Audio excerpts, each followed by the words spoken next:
Hello दोस्त, देखी जा हम गीत गाए जातनी, प्लीज लाइक और सपोर्ट करम जा।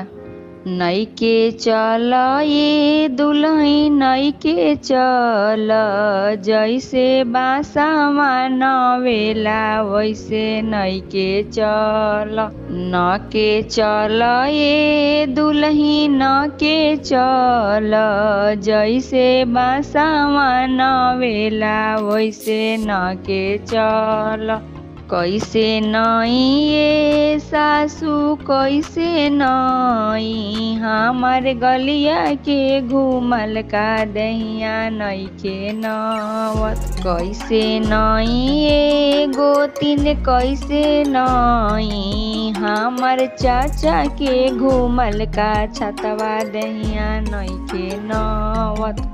उतर चल दुल्हन अब का चोना कैलू, उतर चल दुल्हन अब का चोना कैलू, उतर चल दुल्हन। गली गली घूमत रहलू डोला चढ़ के अइलू, उतर चल दुल्हन अब का चोना कैलू, उतर चल दुल्हन। कॉलेज स्कूल घूमत रहलू अब का चोन्हा कैलू, उतर चल दुल्हन अब का चोन्हा कैलू, उतर चल दुल्हन अब का चोन्हा कैलू।